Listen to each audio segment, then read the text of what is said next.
बुंदेलखंड विकास निधि limited की 8वीं सामान्य वार्षिक आम सभा AGM होटल ला कैपिटोल में शनिवार को आयोजित की गई। इस दौरान साख सहकारी समिति मर्यादित की भी सालाना बैठक हुई। AGM में बड़ी संख्या में गणमान्य नागरिक, पत्रकार, निवेशक एवं कार्यकर्ता उपस्थित थे। कंपनी के चेयरमैन अनंतराम चौबे ने स्वागत भाषण में भविष्य की प्रगति की रूपरेखा प्रस्तुत की। उन्होंने बताया कि 2028 में बुंदेलखंड विकास बैंक खोलने का लक्ष्य लेकर कार्य किया जा रहा है। इस वर्ष राजनगर, गल्ला मंडी, छतरपुर और बड़ाम लहरा में बुंदेलखंड विकास निधि साख सहकारी समिति मर्यादित की शाखाओं का शुभारंभ किया गया है। कंपनी का लेखा जोखा CEO विकास चतुर्वेदी ने पावर पॉइंट प्रेजेंटेशन के माध्यम से प्रस्तुत किया। उन्होंने बताया कि बुंदेलखंड विकास निधि को विस्तार देते हुए वर्ष 2024 में बुंदेलखंड साख सहकारी समिति का गठन किया गया। 30 जून को नई शाखाओं का उद्घाटन हुआ। श्री चतुर्वेदी ने संगठन की भविष्य की योजनाएं प्रस्तुत करते हुए बताया कि अगले 5 साल में 9 शाखाएं खोलने का लक्ष्य तय किया गया है।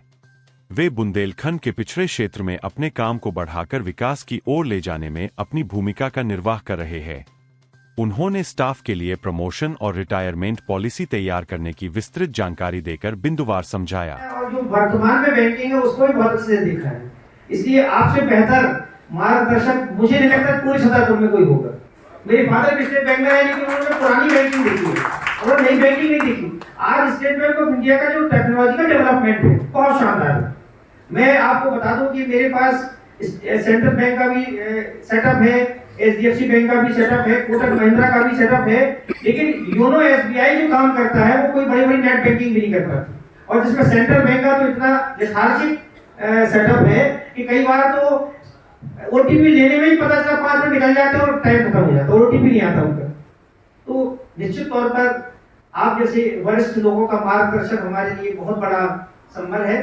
जहां तक कुछ पॉइंट जो आपने उठाए, NPA की सबसे पहले बात की तो मैं बताना चाहता हूं कि ऐसी कोई संस्था बनी नहीं है आज तक state bank of India itself जो वहां पर NPA ना होते हो। मैं आपको बता दूं ऐसा नहीं है, लेकिन क्योंकि बात यह है कि NPA किस कैटेगरी का है।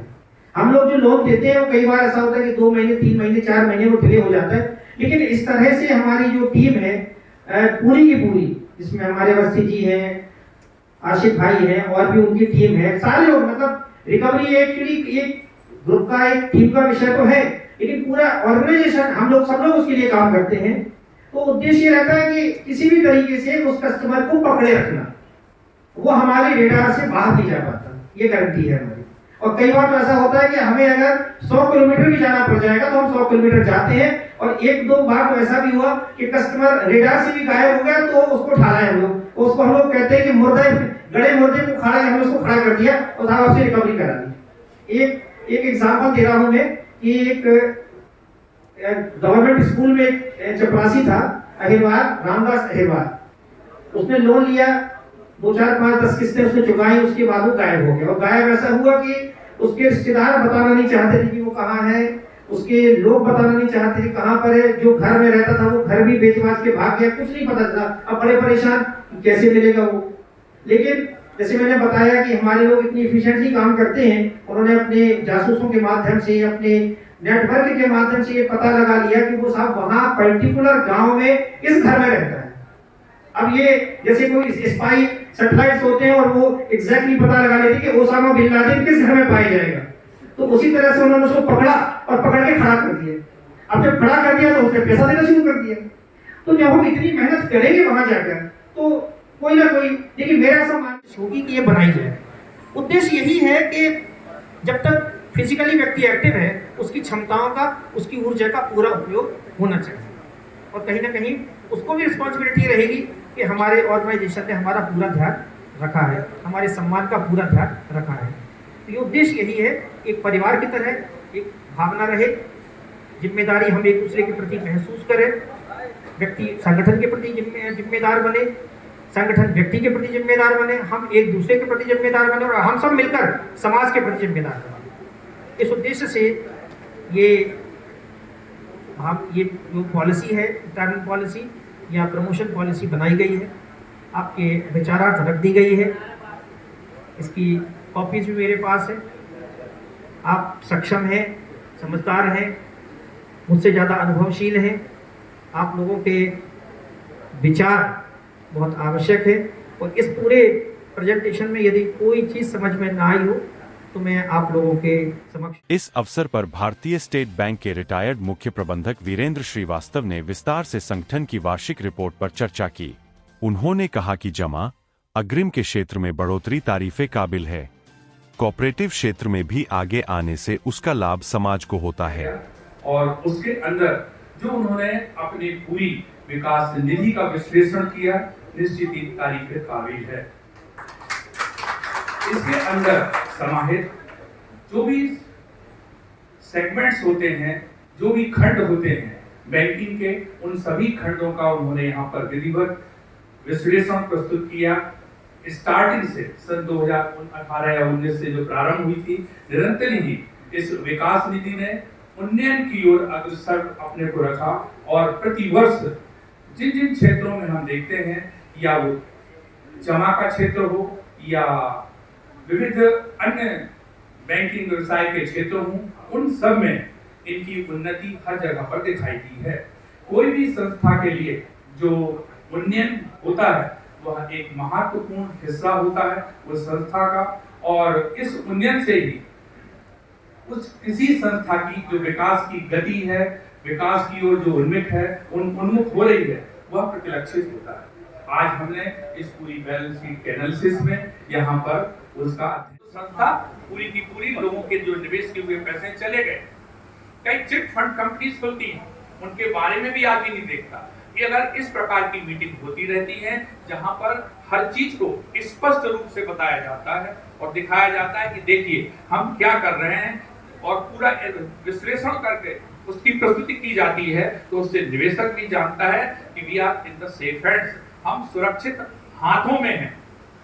और जब निवेशक सुरक्षित हाथों में है तो निश्चित ही खुशहाल रहेगा, वह भी खुशहाल रहेगा, संस्था भी खुशहाल रहेगी और एम्प्लॉइज भी खुशहाल रहेंगे। कार्यक्रम को वरिष्ठ उपाध्यक्ष सुधीर शर्मा ने इटली से ऑनलाइन लाइव संबोधित किया, जबकि युवा पत्रकार अंकुर यादव, सेवानिवृत्त जिला शिक्षा अधिकारी रामकुमार मिश्रा, वरिष्ठ उपाध्यक्ष एचएस द्विवेदी ने भी कार्यक्रम में अपनी बात रखी। एजीएम की कार्यवाही का संचालन अवधेश पाठक ने किया। आभार प्रदर्शन करते हुए बुंदेलखंड विकास निधि साख सहकारी समिति की अध्यक्ष सुधा चौबे ने सदैव अच्छा कार्य करने की प्रेरणा दी। आज का कार्यक्रम जो हुआ था वो आप सभी ने देखा है, ऑडिट रिपोर्ट भी सबने देखी है, और खास करके जो श्रीवास्तव जी आए थे वो तो बहुत बड़े मैनेजर रहे, जीवन भर उन्होंने काम किए नए जगह पुराने समय में और पुराने समय में। उन्होंने जब अनुशंसा की तब मुझे भी लगा कि नहीं, ये काम जो है सही दिशा में चल रहा है।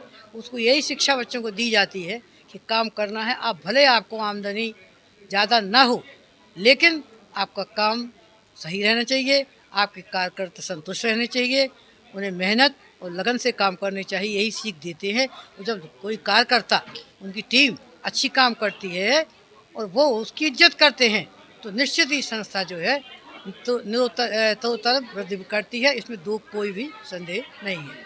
और ये बैंक भी इस तरह वृद्धि कर रहा है। ये देख लिया आपने कि आज 4-5 बैंक हो गए हैं, 5 बैंक की शाखाएँ हो गई हैं। इनको सहकारी बैंक ने भी अपना लाइसेंस दे दिया है। पुराना काम देखते हुए जो लाइसेंस मिला है वो बहुत कठिनता से मिलता है सहकारी बैंक का, उनका जो कुछ मिला है वो पुराने काम को निजी कंपनी का काम देखते हुए इनको वो लाइसेंस भी दिया गया है। उसमें काम भी शुरू हो गया है और भगवान ने चाहा तो इससे अच्छा निजी कंपनी से अच्छा काम सहकारी बैंक समिति का चलेगा। ये हमारी जो कंपनी है बुंदेलखंड विकास निधि लिमिटेड, इसका ये 8वां वार्षिक सम्मेलन था, जिसको हम लोग एजीएम कहते हैं, वार्षिक आम सभा, जिसमें हम अपने सभी सम्माननीय सदस्यों, निदेशक गणों, जो हमारे निवेशक हैं, समाज के जो अग्रगण्य लोग हैं, पत्रकार बंधु हैं, सभी लोगों को बुलाते हैं और पूरा उनके सामने अपने पूरे 1 साल का वित्तीय लेखा जोखा रखा जाता है, ताकि वो इसको समझें और जानें कि किस तरह से एक पब्लिक लिमिटेड कंपनी काम करती है और एक पूरी पारदर्शिता का माहौल बन सके। तो इसके लिए ये कार्यक्रम आयोजित किया गया था। इसमें बताया गया कि जो लोग लोन लेने में सक्षम हैं उनके लिए भी हेल्प की जाती है। जी, हमारी कोशिश ये रहती है कि जो लोग नॉर्मल बैंकिंग प्रोसीजर में जिनको लोन नहीं मिल पाता है उनको हम फाइनेंस अवेलेबल करा सकें। क्योंकि सरकार ने जब हमें लाइसेंस दिया तो उसके पीछे उद्देश्य ही ये है कि नॉर्मल बैंकिंग प्रोसीजर में जो लोग किसी तरह से नहीं आते, क्योंकि बैंक में बहुत सारे पेपर्स मांगे जाते हैं और उतने पेपर्स कई बार लोगों के पास नहीं होते, तो उनकी वित्तीय व्यवस्था कैसे हो। और कोई भी सेटअप, कोई भी समाज तब सक्सेसफुल होता है जब आर्थिक तौर पे उन्नत हो। तो समाज का एक बहुत बड़ा वर्ग ऐसा है जिस तक आर्थिक सहायता नहीं पहुंच पाती, और हमारा उद्देश्य रहता है कि उन वर्गों तक हम आर्थिक सहायता पहुंचाएं। कोई और मैसेज आप करना चाहते हैं? जी, मैं चाहता हूं कि ये जो कार्यक्रम आज हुआ है, आप सबके सहयोग से समाज में अंतिम स्तर तक पहुंचे, लोग इसमें जुड़ें और अपना सहयोग दें, क्योंकि एक महत्वाकांक्षी लक्ष्य भी हम लेकर चल रहे हैं कि 2028 में एक बुंदेलखंड का खुद का बुंदेलखंड विकास बैंक के नाम से एक नया संगठन हम खड़ा करें। इसमें आपका जब तक सक्रिय सहयोग नहीं होगा, समाज के अधिकतम लोग जब तक इसमें नहीं जुड़ेंगे, तब तक ये काम आगे नहीं बढ़ पाएगा। तो इसीलिए ये कार्यक्रम आयोजित किया गया है कि समाज के जो प्रबुद्ध वर्ग हैं वो भी इसको समझें, समाज के जो सामान्य वर्ग हैं वो भी समझें, और उसमें पत्रकार बंधु बहुत महत्वपूर्ण भूमिका निभा सकते हैं, क्योंकि पत्रकार जो है वो आम जनता तक उनकी पहुंच होती है और आम जनता बड़ी आसानी से अपनी बात पत्रकारों तक पहुंचा देते हैं। तो मैं चाहता हूं कि आपका सहयोग जब तक नहीं मिलेगा तब तक हम आगे नहीं बढ़ सकते, तो आपका सहयोग हमें चाहिए। मैं आह्वान करता हूं पत्रकार जगत के अपने मित्रों का, अपने भाइयों का, कि वो आएँ और हमारे इस महान मिशन में हमें सहयोगी दें। जब वो हमें सहयोग करेंगे तो निश्चित तौर पर ये गर्व का अनुभव होगा हम सभी को कि हमारे अपने लोगों ने, बुंदेलखंड के लोगों ने बुंदेलखंड का खुद का एक बैंक बना के उनको दिया है। इस उद्देश्य से हम काम कर रहे हैं।